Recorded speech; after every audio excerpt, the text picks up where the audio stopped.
الحمد للہ الحنان المنان الذي خلق الانسان وعلمه البيان والصلاة والسلام على رسوله سيد الانس والجان وعلى آله واصحابه ذوي الخير والاحسان اما بعد فاعوذ بالله من الشيطان الرجيم بسم الله الرحمن الرحيم سبحان الذي اسرى بعبده ليلا من المسجد الحرام الى المسجد الاقصى الذي باركنا حوله لنريه من آياتنا انه هو السميع البصير صدق اللہ مولانا العظیم. بارگاہ رسالت معاب صلی اللہ علیہ وسلم میں درود پاک کا ہدیہ پیش کریں.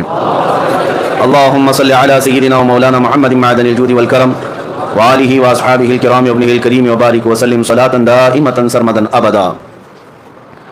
عرش پہ تازہ چھیڑ چھاڑ، فرش پہ طرفہ دھوم دھام، کان جدھر لگائیے تیری ہی داستان ہے.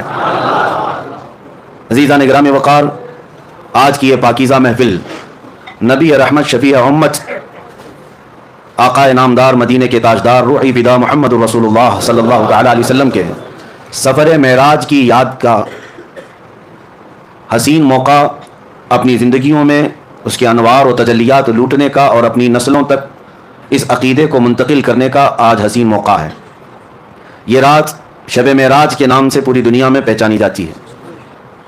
آج یہ کھچا کھچ بھرا ہوا مجمع جو مصطفیٰ کریم صلی اللہ علیہ وسلم کے سفر معراج کو سننے آیا ہے اور اپنی زندگی میں پہلی بار نہیں سن رہے ہیں، ہر سال سنتے ہیں. ابھی نعت گو شاعر نے آپ سے کہا کہ مجھے دیکھنے یہ لوگ آئے ہیں. نہیں میرے عزیزو، حقیقت میں یہاں پر میرے مصطفیٰ کو سننے کے لیے آئے ہیں. اور ایک حقیقت میں آپ کو بتا دوں، معراج کی محفل میں آنے کا ایک عظیم مقصد سب کا یہ ہے کہ دل میں جو ہے وہ چہرے پر عیاں ہوتا ہے. آج جو ہے منافق بھی پہچانا جاتا ہے اور مومن بھی پہچانا جاتا ہے. ہم معراج کی محفل میں آتے ہیں یہ بتانے کے لیے کہ ابو جہل والے ہیں یا ابو بکر صدیق والے. وہ اندھیریاں، وہ سناٹے، وہ ویرانیاں کہیں اور ہوں گی، لیکن سنیوں کی مسجد میں اجالے ہی اجالے. اس لیے کہ ہم رسول اللہ کے، جنت رسول اللہ کی، اور نور والے رسول ہیں تو محفلیں بھی نور ہی نور ہے. الحمدللہ میں سب سے پہلے آپ کو مبارکبادی پیش کرتا ہوں کہ اللہ تبارک و تعالیٰ نے تمہیں اجالوں میں رکھا اور قبر میں بھی اللہ میرے مصطفیٰ کا اجالا نصیب فرمایا. جن راتوں کو تم نے اجالا کیا ہے یہ میرے مصطفیٰ کی یاد میں اجالا کیا ہے. ہاں، لوگوں کو آج ہزار اعتراضات ہونے دو. معراج کہاں سے ثابت ہے؟ معراج کی شب میں مسجدوں کو لائٹنگ کیوں کیا جاتا ہے؟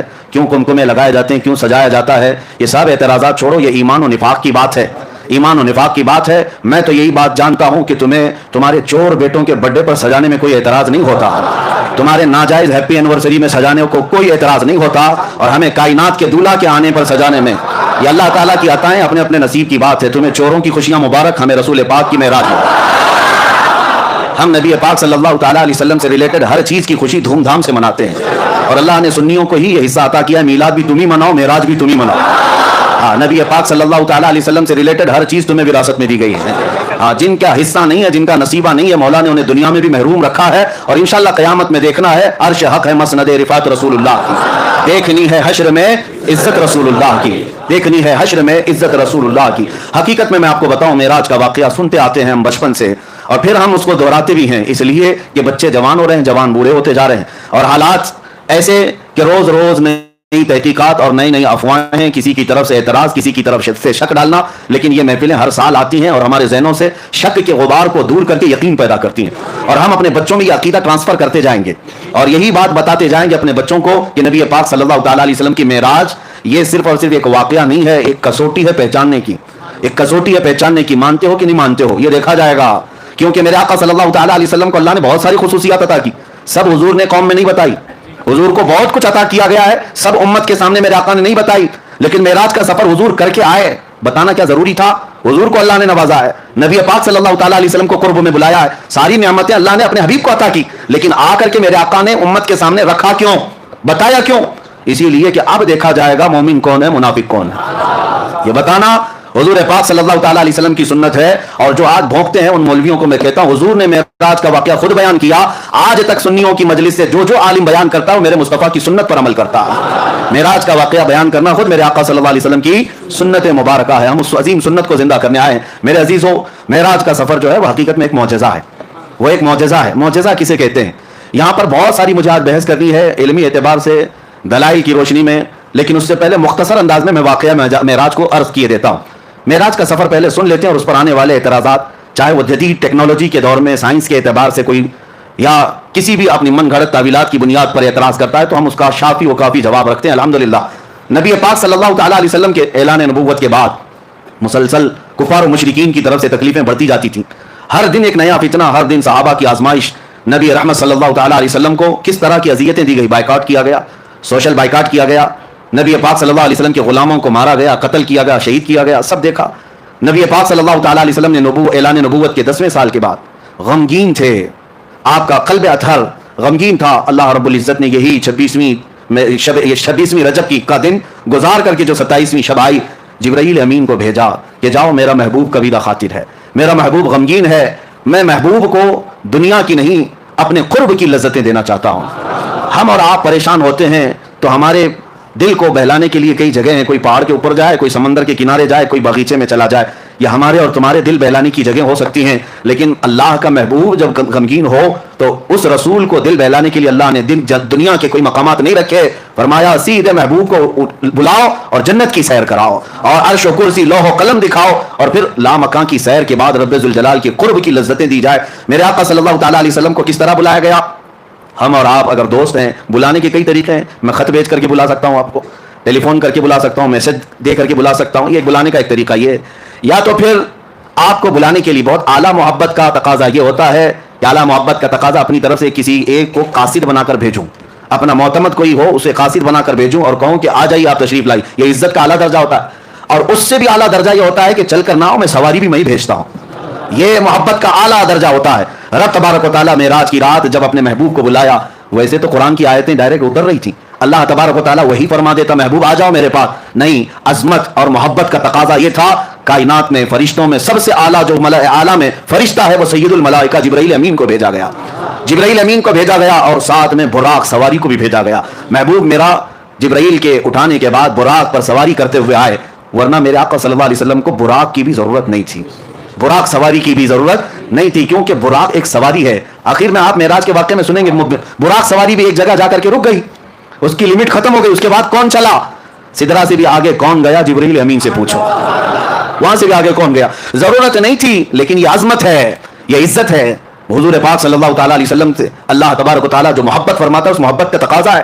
اب نبی پاک صلی اللہ علیہ وسلم کی حدیث سنتے ہیں، حضور نے خود فرمایا، میں حتیم حرم میں یا حرم کا جو حصہ ہے مطاف، وہاں پر حضور صلی اللہ تعالیٰ علیہ وسلم آرام فرما رہے تھے، جبرائیل امین رات کے وقت آئے، 3 مرتبہ حضور پاک صلی اللہ علیہ وسلم کے پاس آئے، اور تیسری مرتبہ حضور صلی اللہ تعالیٰ علیہ وسلم جب بیدار ہوئے تو عرض کیا کہ آقا رب ذوالجلال آپ کو اپنے جلوہ خاص میں دعوت دے رہا ہے، آپ چلیں سفر پر۔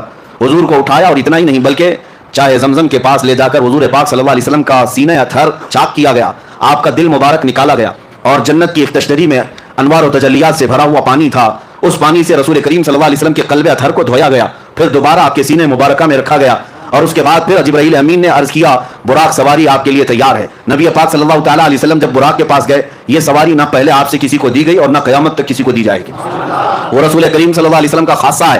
وہ براق کیسی سواری تھی؟ خود حضور فرماتے ہیں خچر سے تھوڑا سا چھوٹی اور گدھے سے تھوڑا سا بڑی، خچر اور گدھے کے درمیانی حصہ تھا، اور اس سواری پر جب حضور صلی اللہ علیہ وسلم تشریف لے جانے لگے وہ شوق سے اچھل کود کرنے لگا۔ جبرائیل امین علیہ الصلوۃ والتسلیم نے ارشاد فرمایا براق تجھے معلوم نہیں سید الانبیاء تجھ پر سواری کر رہے ہیں؟ براق نے یہی کہا کہ اسی شوق میں اور اسی مست و شادمانی میں رقص کنا ہوں، اور نبی پاک صلی اللہ علیہ وسلم اس پر جب سوار ہوئے تو اس براق کی تیز رفتاری کا عالم یہ تھا جہاں تک نظر پڑتی ہے اس کا پہلا قدم ہوا کرتا۔ اب وہ سواری سے میرے آقا صلی اللہ تعالیٰ علیہ وسلم نکلے، اور آپ کے سفر کی جو پہلی منزل تھی وہ بیت المقدس، تقریباً مکہ مکرمہ سے بیت المقدس کا سفر 1400 کلومیٹر کے فاصلے پر ہوتا ہے، 1400 یا 1500 اس وقت کے میل کا حساب جو بتایا گیا ہے۔ عزیزان گرامی، جب رسول کریم صلی اللہ تعالیٰ علیہ وسلم وہاں پر تشریف لے گئے، میں ایک ایک چیز پر آپ توجہ دیں۔ جبرائیل امین دروازے کے باہر کھڑے ہو گئے اور حضور صلی اللہ علیہ وسلم اپنی سواری سے اترے۔ حضور فرماتے ہیں بیت المقدس کا دروازہ کھلا ہوا تھا، باب محمد اس کو کہا گیا، باب محمد کھلا ہوا تھا رات کے وقت، کتنی رات گزری یہ پتہ نہیں، لیکن رات کے وقت مسجد کا دروازہ کھلا ہوا تھا، باہر پتھر لگے ہوئے تھے۔ جبرائیل امین نے ایک پتھر میں اپنی انگلی سے سوراخ کیا اور براق سواری کی رسی کو وہاں پر باندھ دیا۔ جیسے گھوڑے کو باندھا جاتا ہے وہاں آپ نے ایک سوراخ کیا اور اس سوراخ میں براق کے گلے سے جو رسی تھی اس رسی کو لگا دیا. اب رسول کریم صلی اللہ تعالی علیہ وسلم بیت المقدس میں اندر تشریف لائے تو دیکھا آدم علیہ السلام سے لے کر عیسیٰ علیہ السلام تک جتنے نبی تھے سب بستہ وہاں پر کھڑے تھے, سب کے سب وہاں پر کھڑے ہوئے تھے. اعلیٰ حضرت امام اہل سنت فاضل بریلوی فرماتے ہیں نماز اقصا میں تھا یہی سر, ایا وہ مانے اول و آخر, کہ صف بستہ پیچھے ہیں حاضر جو سلطنت آگے کر گئے تھے. سارے بادشاہ اپنے زمانے کے وہ انبیاء کرام علیہ السلام تھے لیکن آج وہ مقتدی بن کر کھڑے ہوئے تھے. سب سے آگے میرے آقا صلی اللہ تعالی علیہ وسلم مصلی امامت پر گئے اور ان تمام نبیوں کی میرے آقا نے امامت فرمائی. وہ کون سی نماز تھی؟ معراج کی شب حضور صلی اللہ علیہ وسلم نے جو انبیاء کو پڑھائی, یہ نماز امتیوں کی نمازوں کی طرح نہیں ہے, وہ نبیوں کے لیے خاص نماز تھی. اس جماعت کا امام بھی خاص تھا اور مقتدی بھی خاص تھے. اس نماز کے بعد ایسا ہی نہیں ہے کہ نماز ہو گئی, بلکہ اولو العزم جتنے انبیاء کرام مرسلین اعظام تھے ان سب نے حضور صلی اللہ تعالی علیہ وسلم کی تعریف میں قصیدے سنائے. حضرت ابراہیم علیہ السلام نے میرے آقا صلی اللہ علیہ وسلم کی تعریف سنائی, حضرت موسیٰ علیہ السلام نے تعریف سنائی, حضرت اسماعیل علیہ السلام نے تعریف سنائی. یعنی یہ بھی آپ دیکھیں محفل مصطفیٰ جب لگی ہوتی ہے پہلے جو ہم نعتیں پڑھتے ہیں یا سنتے ہیں یہ انبیاء کی سنتیں ہیں, انبیاء کرام کی سنتیں ہیں. حضور صلی اللہ تعالی علیہ وسلم کے قصیدے سنائے. پھر نبی پاک صلی اللہ تعالی علیہ وسلم بیت المقدس سے نکلتے ہیں. یہ سفر میں پورے معراج کے سفر کو 3 مرحلوں میں بتاتا ہوں, 3 مرحلے, 3 سٹیپ. پہلا مرحلہ مسجد حرم سے بیت المقدس تک, اور دوسرا مرحلہ یہاں سے شروع ہوتا ہے اب آسمانوں کا. یہاں سے نبی پاک صلی اللہ تعالی علیہ وسلم آسمانوں کی طرف نکلے. اب آسمانوں کا سفر, پہلے آسمان پر گئے, دروازہ ہے آسمان میں, جبرائیل امین نے دروازے کھولنے کا حکم دیا. دربان نے پوچھا کون ہے, کہا محمد عربی صلی اللہ تعالی علیہ وسلم آئے ہوئے ہیں. دروازہ کھول دیا گیا. پہلے آسمان پر جب گئے وہاں حضرت آدم علیہ السلام سے میرے آقا کی ملاقات ہوئی. وہاں پر ملاقات کے بعد دوسرے آسمان پر حضور صلی اللہ علیہ وسلم تشریف لے گئے. یہ ایسا نہ سمجھے کہ ایک گیٹ سے دوسرے گیٹ جا رہے ہیں, ایک آسمان سے دوسرے آسمان کا سفر رسول کریم صلی اللہ علیہ وسلم کی احادیث کی روشنی میں 500 سال کی مسافت کا ہے, 500 سال کی مسافت کا. اور وہ میرے آقا صلی اللہ تعالی علیہ وسلم دم زدن میں طے کرتے چلے گئے. یہ کیسے ہوا اور کیسے ممکن ہو سکتا ہے اس پر ہم بعد میں بحث کرتے ہیں. دوسرے آسمان پر جب نبی پاک صلی اللہ علیہ وسلم تشریف لے گئے وہاں پر بھی دروازہ کھولا گیا. دوسرے آسمان پر عیسیٰ علیہ السلام اور یحییٰ علیہ السلام سے ملاقات ہوئی. تیسرے آسمان پر گئے رسول کریم صلی اللہ تعالی علیہ وسلم, وہاں حضرت یوسف علیہ السلام سے ملاقات ہوئی. چوتھے آسمان پر گئے نبی پاک صلی اللہ تعالی علیہ وسلم کی وہاں پر ملاقات حضرت ادریس علیہ السلام سے ہوئی, حضرت ہارون علیہ السلام سے. پانچویں آسمان پر حضرت ادریس علیہ السلام سے ملاقات ہوئی. چھٹے آسمان پر اولو العزم پیغمبروں میں سے سیدنا کلیم اللہ موسیٰ علیہ السلام سے ملاقات ہوئی. ان کے بعد پھر 7ویں آسمان پر پہنچے. ہر آسمان کی شکل الگ, ہر آسمان کی حیت الگ, ہر آسمان کے دروازے الگ, ہر آسمان میں فرشتے بھی الگ. 7ویں آسمان پر جب گئے نبی پاک صلی اللہ علیہ وسلم نے دیکھا ابو الانبیاء حضرت ابراہیم علیہ السلام وہاں پر تھے, ان سے ملاقات ہوئی. نبی پاک صلی اللہ تعالی علیہ وسلم نے سب سے ملاقاتیں کی, سب سے بات چیت بھی فرمائی. اور اس کے بعد سدرۃ المنتہا پہنچے. سدرۃ المنتہا کیا ہے؟ ایک بیری کا درخت, ایک ایسا درخت جس کی لمبائی چوڑائی کو تم تصور میں بھی نہیں لا سکتے, تصور میں بھی نہیں لا سکتے. یہ پوری دنیا اس کے ایک پتے کے برابر بھی نہیں, پوری دنیا اس درخت کے پتے کے برابر نہیں. سدرۃ المنتہا وہ ایک جھاڑی ہے جس کے ارد گرد اللہ کے تمام فرشتے ہیں. سدرۃ المنتہا یہ جبرائیل امین علیہ الصلوۃ والتسلیم کا آخری مقام ہے. وہاں پہنچنے کے بعد اب جتنے فرشتے اللہ تعالیٰ کے ہیں سب ہجوم در ہجوم آنے لگے. اور یہ حدیث پاک میں ہے سارے فرشتے آ کر اللہ رب العزت کی بارگاہ میں عرض کرنے لگے, اے مولا آج تیرا محبوب تیرے قرب کے اور تیرے وصال کی لذتیں پانے کے لیے سفر معراج پر آیا ہے, اس سے بہتر موقع ہمیں نہیں ملے گا. ایک بار تیرے حبیب کے دیدار کا موقع عطا کیا جائے.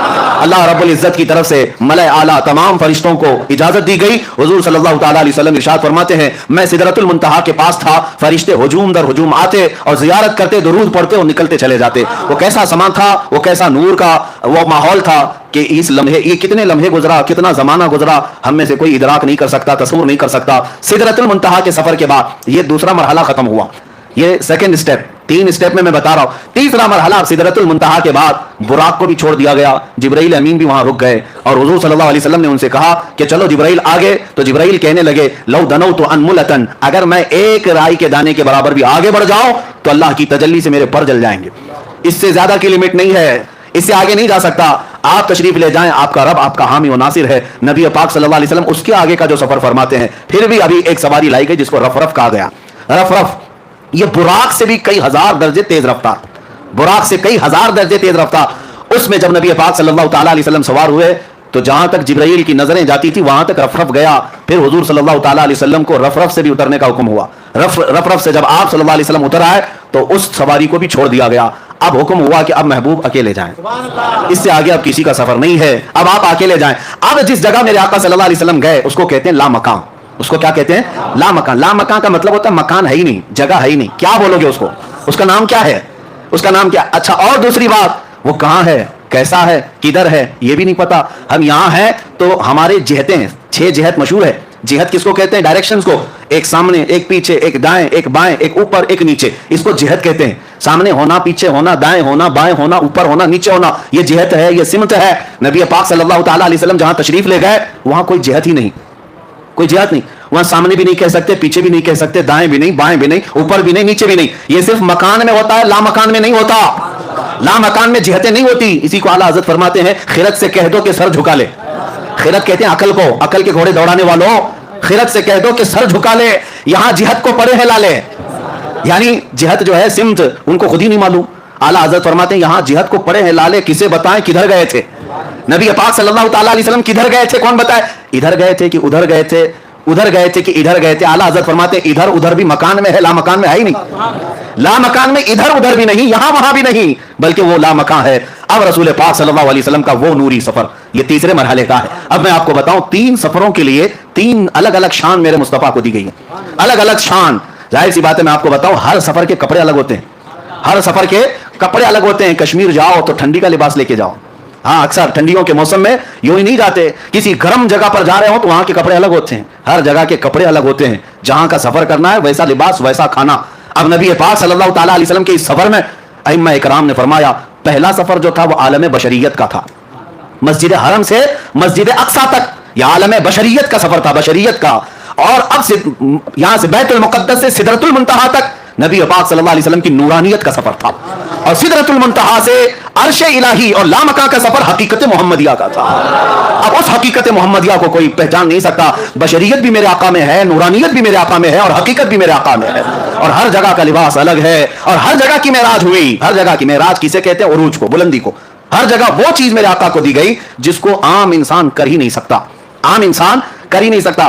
بشریت میں میرے آقا کو ایسا لے جایا گیا کہ مسجد حرم سے مسجد اقصیٰ تک کا سفر کتنے چھوٹے لمحے میں کرایا گیا. کیا کوئی یہ بشر کر سکتا ہے؟ یہ عالم بشریت کی معراج تھی، اور یہ بھی معجزہ ہے. اب بیت المقدس سے سدرۃ المنتہا کا سفر یہ نورانیت کا سفر ہے، اور وہ سفر بھی کوئی فرشتہ بھی نہیں کر سکتا. وہ نبی پاک صلی اللہ تعالیٰ علیہ وسلم کو معراج دی گئی. اب سدرۃ المنتہا سے رب ذوالجلال کی وصال اور قرب تک کی سب کا سفر یہ حقیقت محمدیہ کا سفر تھا. وہاں بھی معراج حضور کی بشریت کی بھی معراج ہے، نورانیت کی بھی معراج ہے، اور حقیقت کی بھی معراج ہے. ہر کیفیت اور ہر مرحلے کی معراج. اب یہ 3 مرحلوں سے جو سفر ہوا، اب میں آپ کو بتاؤں حضور رف رف کو چھوڑ کر پھر آگے کیسے گئے، آگے کیسے گئے، کدھر جاتے تھے، کہاں جاتے تھے. حضور پاک صلی اللہ تعالیٰ علیہ وسلم فرماتے ہیں تنہائی کی وجہ سے بے چینی ہوئی، گھبراہٹ ہوئی. کسی کو ہوتی بشریت کا تقاضا ہو، یا ایسی جگہ پر پہلی مرتبہ آمد جو جگہ ہی نہیں، وہاں کیا ہے، صرف نور ہی نور ہے، صرف نور ہی نور ہے. اور نور کا میں آپ کو بتاتا ہوں ایسا کیسے ہو سکتا ہے.